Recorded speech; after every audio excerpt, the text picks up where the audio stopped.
when someone is actively trying to reduce their substance use or trying to stop using it as a whole, there is a withdrawal period that happens, and withdrawals are not fun if you've ever witnessed it. Hmm. It can essentially lead to death if the providers don't know what they're doing in terms of the interventions. Hello and welcome to our podcast. For today, we have our special guest, Michelle Francis, who's a licensed clinical social worker in Florida and Texas. Welcome, Michelle. Thank you. I'm happy to be here. Wonderful, wonderful, wonderful. Michelle is also the owner of Pinnacle Clinical Solutions, one of those stellar outpatient behavioral health practices out there in the States here. Have several questions for you, Michelle. So, well, let's just start here. Can you provide a comprehensive definition of addiction, encompassing both substance and behavioral addictions? Yes, absolutely. So, addiction is a neuropsychological disorder that's characterized by persistent and an intense urge to engage in drug use or other behaviors.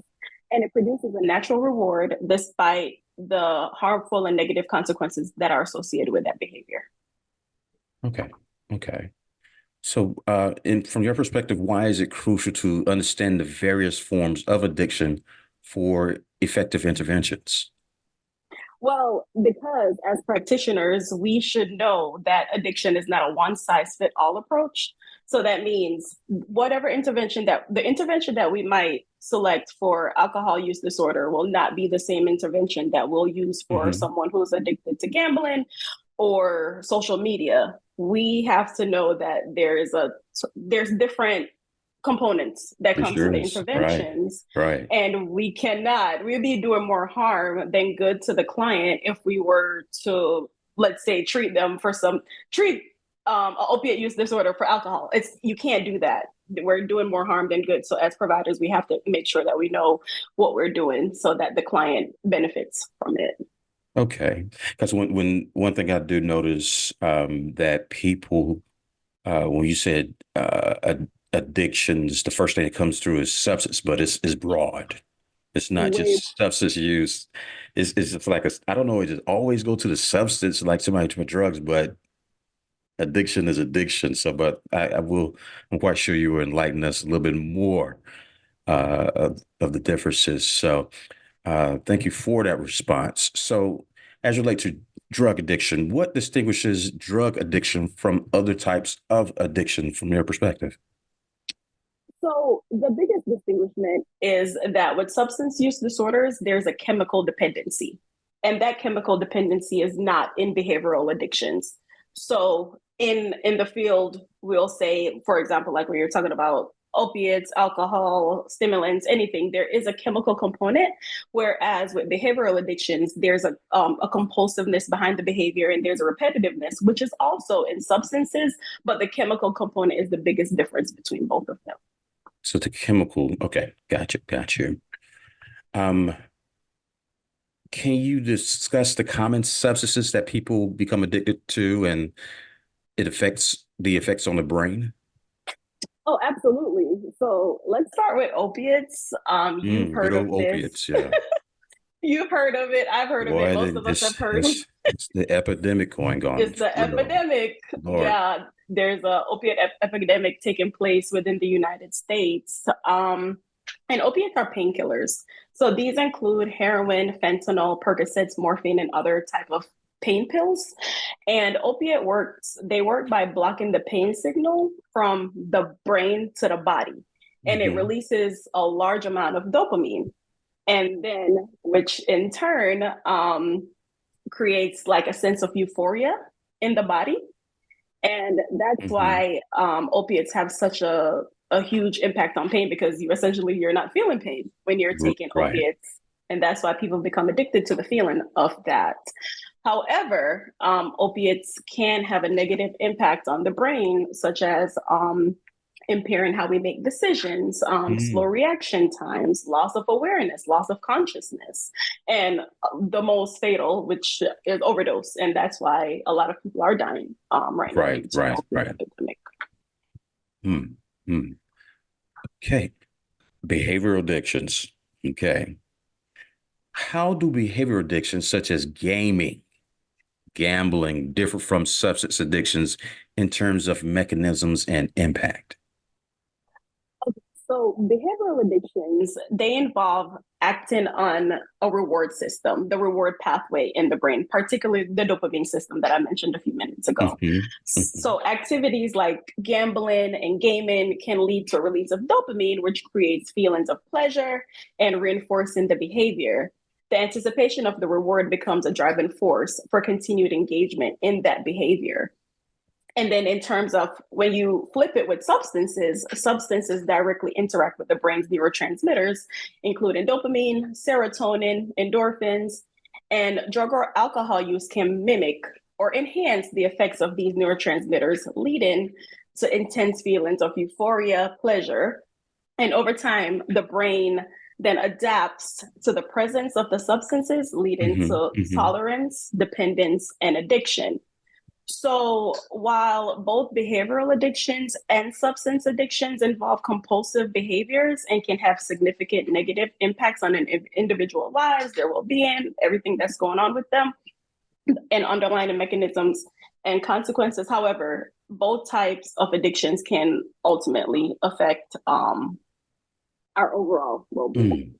Mm. Okay. Absolutely. Absolutely. Um, are there unique challenges in addressing behavioral addictions compared to substance addictions? I would say that the challenges are identical, Mhm. except for when it comes to substance addictions, there is the withdrawal components.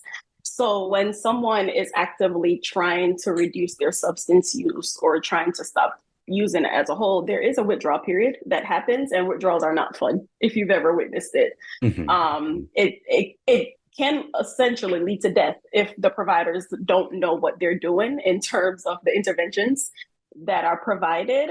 But in terms of the challenges are unique and similar Mhm. in the sense that if the patient is not ready for change or is not Mhm. ready to go to treatment, Mhm. there's not much we can do until someone is ready. So that's the biggest barrier, Wow. honestly. So everybody's rock bottom is very different. Everybody's rock bottom is Okay. different. Absolutely. Okay. Right. Right. Absolutely. Absolutely. Thank you for sharing that. What are the underlying causes of addiction, considering both biological and environmental factors from your perspective?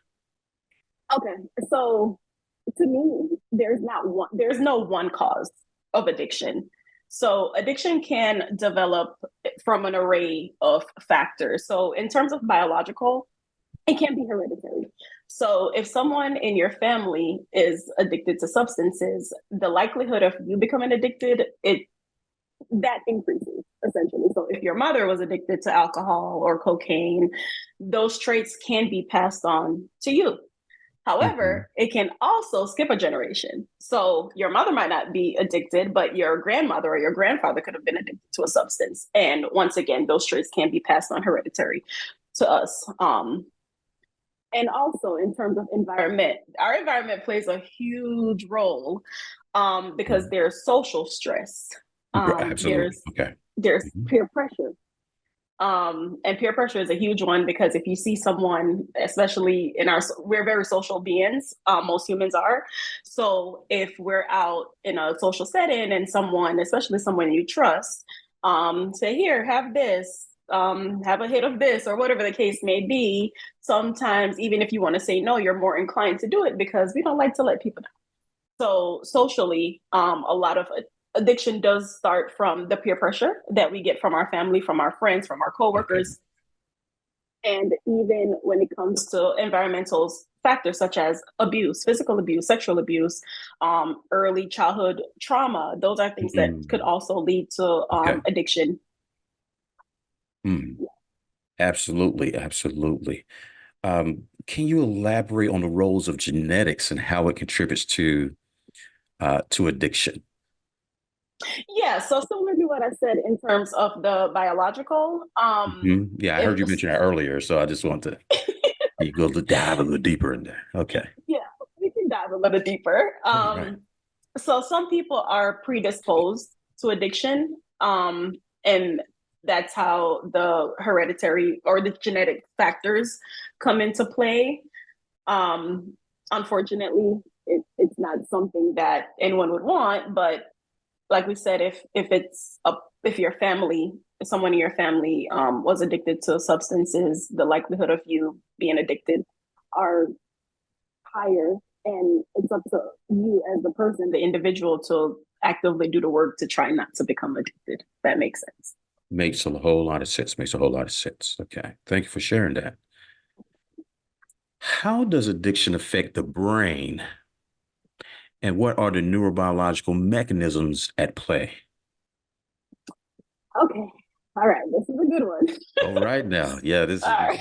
into the science of it. Yeah. Okay. The science of it. All Okay. right. So addiction plays on the reward pathway dysfunction. So the brain's reward pathway primarily involved in the neurotransmitters dopamine. They play a central role in addiction as a whole. So activities or substances that are associated with pleasure and reward activate this pathway. So with repeated exposure to addictive substances or behaviors, because we're also talking about gambling, social media, and all of that, the brain's reward system undergoes changes. So initially, dopamine release, the dopamine that is released is triggered by the addictive substance or the gambling or the social Mm-hmm. media, Mm-hmm. creating feelings of pleasure and reinforcing the behavior. And over time, the brain becomes less responsive to Mm-hmm. the natural reward and more dependent on the behavior or the substance that we're using. Okay. Okay. Wow. I heard you mentioning about social media. Yes. Oh boy. Social media, of course, gambling with social media and, cell phones, just a lot of things that tracks the attention from some day-to-day major things that we need to focus on. So um, check this out. Was an interesting question that I received from I guess, are there commonalities in the brain's response to both substance and behavioral addictions? Oh, absolutely. Okay. Because, yes, they both play on the brain's reward system. Hmm. So when we engage in any type of behavior, let's just addictive behavior here, we are releasing dopamine, which is the feel good drug. So the more we engage in that behavior, the harder it becomes to stop. So this is I like to use this example because when people say that they're taking a break from social media, first of all, that should not be announced. You should just do it. Yeah. Yeah, I seen So that. I saw someone said they put a hazard sign saying taking a break. I'll be checking out. I'm like, ooh, that's serious. It's yeah. like, okay. Well, if you're taking a break, you should just take a break. It does not need to be announced. Um, so let's say someone said they're taking a break from social media, but then they're back posting within 24 hours. That is the addiction there. Yeah, That yeah. is you're I see a lot of literally that. we see a lot of that, and Yes. like no fault to the person because they probably don't even know that they're addicted.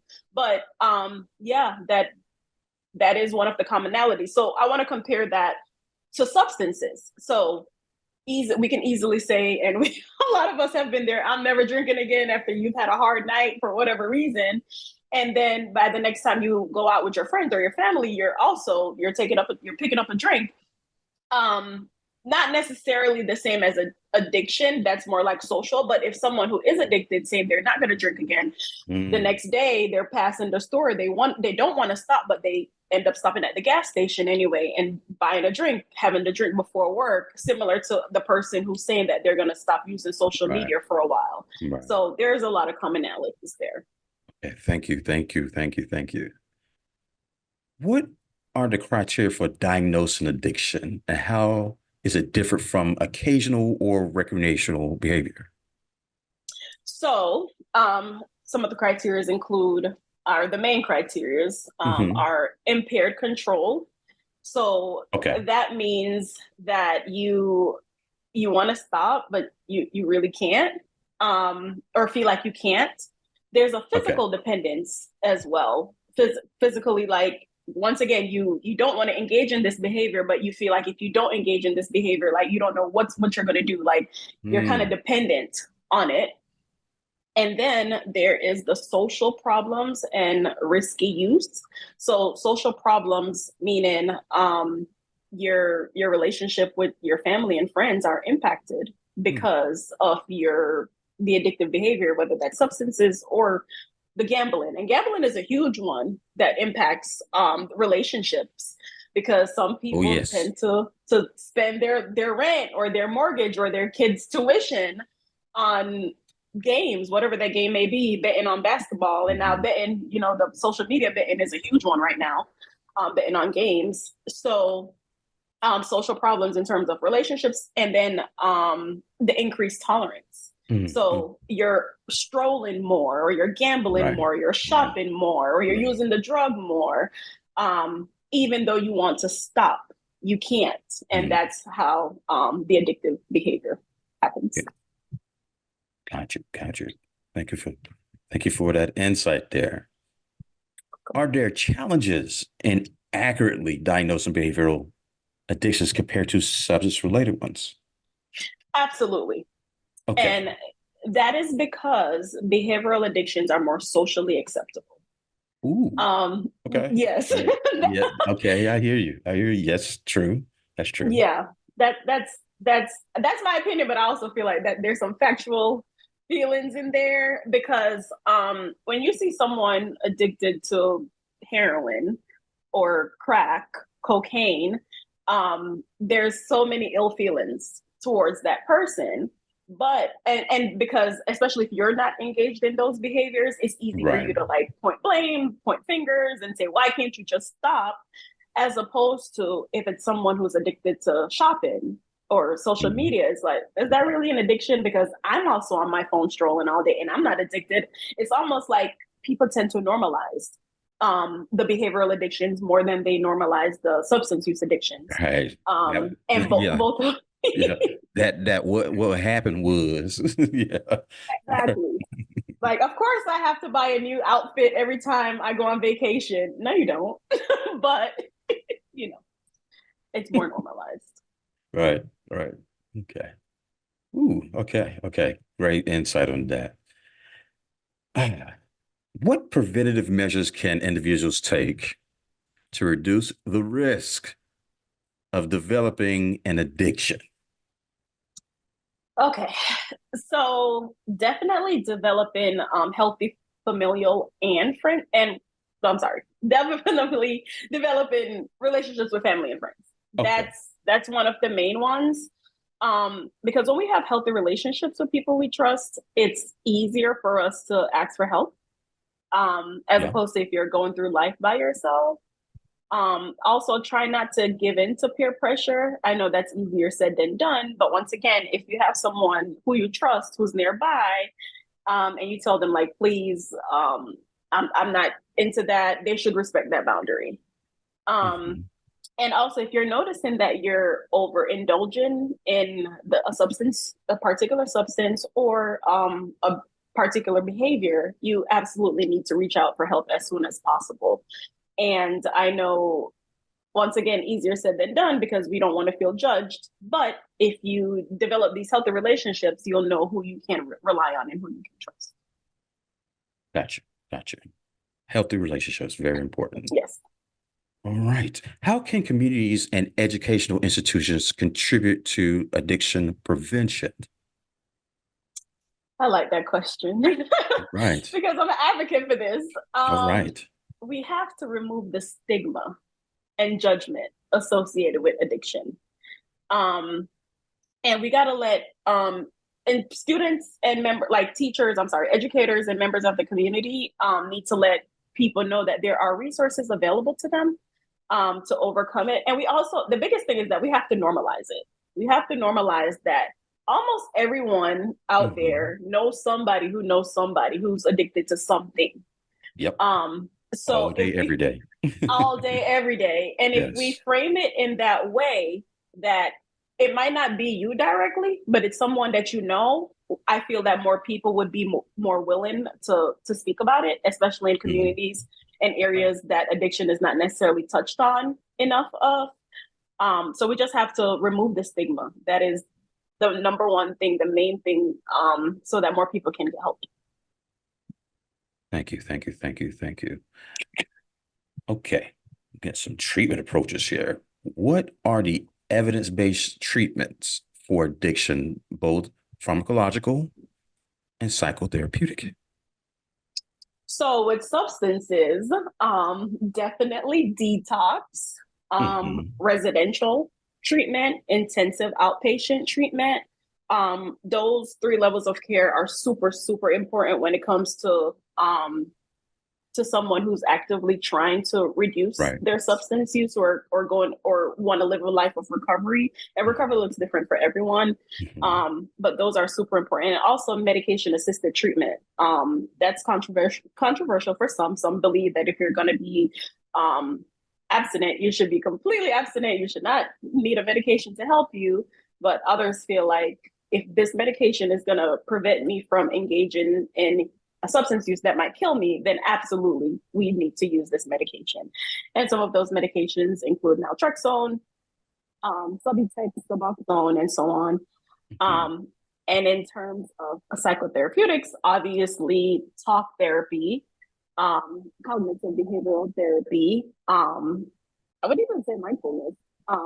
Those are things that absolutely would help. And those are evidence-based practices that have been proven to help with all types of addictions. Right. Deal. Good deal.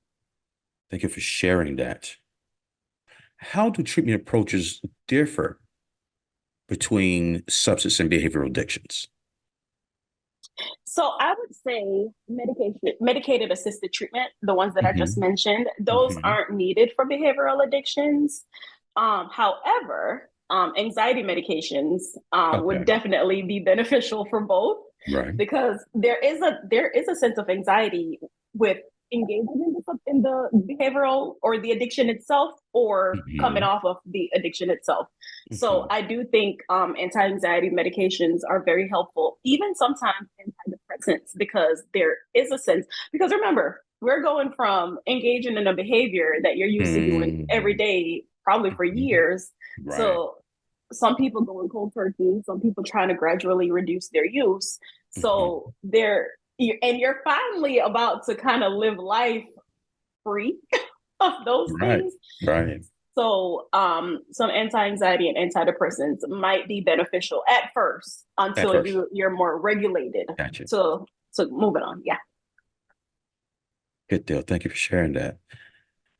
Many individuals with addiction also have co-occurring mental health disorders. How does this complicate the treatment process and what integrated approaches are effective? Necessarily think it complicates the process. Instead, I feel like it makes providers more aware of Oh, that there's more work that needs to be done. And gotcha. this is where collaborative care comes into play. Mhm. So, for example, if I'm treating someone who has a behavioral or substance use disorder, me as a licensed clinical social worker, I'm more focused in on the therapeutic part of it. Mhm. However, this is my chance to work with Mhm. someone who is more inclined with the medical component. So I will rely on a PCP or APRN Right. for them to deal with the medical part of it. So I don't necessarily think it complicates it. I just feel like Mm. we need to have more of a team approach, especially that's what Mm. we're preaching, All right collaborative now. care, Exactly. Exactly. Exactly. so that we provide the client or the patient with the best care possible, which is just a group of individuals, group of professionals who's working together so Mhm. that we can have the best outcomes for that client. Great. Great. Thank you. Thank you. How can community support systems contribute to recovery of individuals struggling with addiction? Aside from just normalizing it, absolutely having referrals available. Um, because Mhm. that's super important. If people are coming to us saying that they need help with XYZ if we have nothing to provide them, that kind of defeats the purpose. So we have to absolutely have referrals available, whether that's to a behavioral health treatment center, depending on the type of addiction that's going on, or just referrals for therapeutic interventions or support groups. There has to be some type of referral provided, to me, in my opinion, so that Okay. the person can like move to the next step. Good stuff. Good stuff. Thank you. Thank you. Are there successful examples of community-based programs addressing addiction out there? Yes, All right. absolutely. I want to highlight one. Okay. It's the Orange County Drug Free Office located in Orlando, Florida.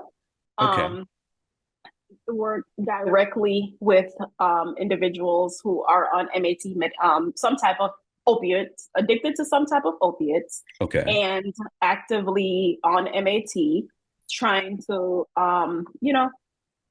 get off Okay. substances and they Wow. help them get back on their feet. A lot of the Okay. clients are homeless. A lot of them don't have anything because substances essentially ruin people's lives. So this program particularly, they work with inmates who are coming out of jail Oh, and okay. They work with inmates. Okay. essentially, Good stuff. yeah, and Good stuff. essentially get them back on their feet for them to, re-engage into society and reduce recidivism because we know they go right back to jail a lot of the time. So having this team in place absolutely reduce that. And also they get recovery time at the same time. Okay. Good deal. Good deal. And what's the name of this agency again? It's through Advent Health. It's Okay. Advent Health, but it's through Orange County Drug Free Office. All right. Salute to the entity for the successful, great work out there. Thank you. Thank you. How does societal stigma impact individuals with addiction, and what can be done to reduce it?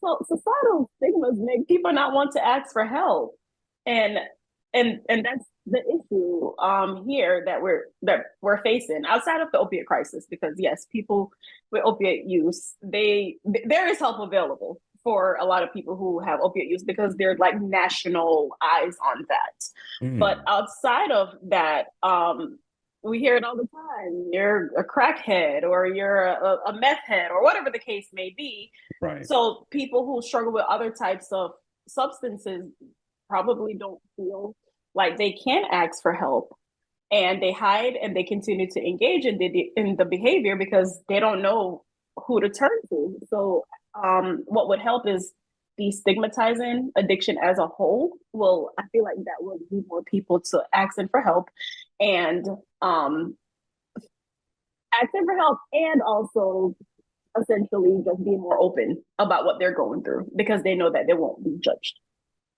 Michelle, what role can advocacy play in changing public perception and policy around addiction?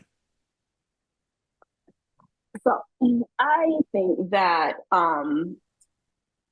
by showing people that addiction can happen to anyone, I think that is number one, because we're used to, at least back in the day, we're used to seeing addicts looking a certain type of way, or people who are addicted to substances more so looking a certain type of way. You have this one picture in your head, but that's not the case at all. Instead, we know now that it Mhm. can happen to anyone from all walks of life, from All the walks. the richest of the richest to the person who's living in poverty, Hmm. the person who essentially goes to work every day and appear to have their stuff together, to the person who's homeless on the street. So it can Hmm. happen to anyone. So I feel like just having that picture out there, that addiction as a whole can anyone, it can happen to anyone. You can lose anything. You can go from here, the top of the top, to the Mm, bottom due to it. exactly. I feel like that would make more people inclined, the public, to more so to focus on it a little bit more, and show that how people are affected. So it's one thing just to show what an addicted individual looks like, but to show the effects and the impact that it's had on their life, their families, Okay. Yeah. their everything around them. I also feel Mhm. like that's super important, and I feel like that would put more eyes on it. Stuff. Good stuff. All right. How has the DBH program prepared you to take a deeper dive into the world of addiction? Oh my gosh, this helped me a lot. And I do have to give you a shout out, Dr. Baldwin. Me, moi. Yes, you. Because prior to the DBH program, my focus, and during the DBH program, for the most part, my focus has been primarily substance use addictions. However, with us having a conversation, I do want to, well, and being a part of the program, of course, I do want to dive a little bit deeper into behavioral addictions. So this program has inspired me to incorporate behavioral addictions into my practice because there are so many people who need help with it. And I just want to do my part by changing their mindset and changing the narrative around all addictions as a whole, especially more so. I want to dive into behavioral addictions now. Okay. Okay. Well, thank you for I'm humbled here, but yes, I think with the focus on the behavioral aspect of it, it will help with the stigma because, people like to categorize, addictions, and it's like, the person on the street is no different than the corporate executive who's functioning and addicted, or, it touches all points of society, and just an effort to reduce and all the stigmas and breakdown of categories of addiction. It's included, it's documented. It's substances right in the DSM-5 is right there next to, substances connected, right there to behavioral is right there beside it, so you can't avoid it. And I'm glad that the DBH program is giving you more insight because the just imagine the impact on overall health outcomes uh, with continuing to bring the substance and behavioral world together, as far as addressing addiction in integrated care. So thank you for that, and I'm glad that the the inspiration is there. Our last question. Our last question. How important is it to treat addictions in primary care and other practices? And what impact can it have on the value-based care model? Okay, so I feel like that's very important because that's a good way to destigmatize it. So Mm, a lot of people don't want to go to treatment because it's like they think of a rehab or they think of being in a facility with people that they have whatever notion they have in their minds about what people in rehab looks like. So I feel like it will have a positive impact on value-based care because no one is ashamed to say that they're going to see their PCP or they're going to their cardiologist or whatever other specialist there is. No one is ashamed to say that. So if addiction or behavioral addictions or substance in general is being treated in a primary care or medical setting like that, I feel mhm, like the mhm. stigma will be removed. And I feel like more people will just be open to going and getting treatment because that would be more, it would normalize it Yes, as I'm opposed to like making it more criminalized in a way. glad that you said that, guys. Absolute truth. Absolute truth. Well, Michelle, thank you. Thank you. Thank you for blessing us with your presence today, sharing your insight and uh, on addictions on all levels there. I know you have a busy schedule and you're in high demand. So thank you for taking this time to connect with the audience with the questions. You were in high demand of as far as this particular conversation, everything. And you're doing some great work out there with Pinnacle Solutions. And we just look forward to you continuing on this path of being one of the leading voices of integrated healthcare, changing and impacting healthcare in general. So thank you so much for joining us today and blessing us with your presence. Thank you so much for having me. I was honored to be asked to participate in this addiction and everything as a whole that we talked about today is very dear to my heart. Pinnacle Clinical Solutions is dear to my heart. You know, that is my practice that I started to help folks with mental health Mhm. disorders and addiction as a whole. So I'm just very thankful to have this opportunity to be here and make waves in the behavioral health field once I get that doctorate later on this year. Okay, later on this year, on the way, on the way, and we definitely look forward to seeing all the great work that you're doing and going to do. All right. And to our audience, thank you for coming out to this podcast, taking the time to gain this insight and information. We encourage you to like, share, and subscribe to our podcast as we continue to stay on the front line of impacting and changing healthcare here at Cummings Graduate Institute of Behavioral Studies. Have a great day, and we'll see you at the next podcast.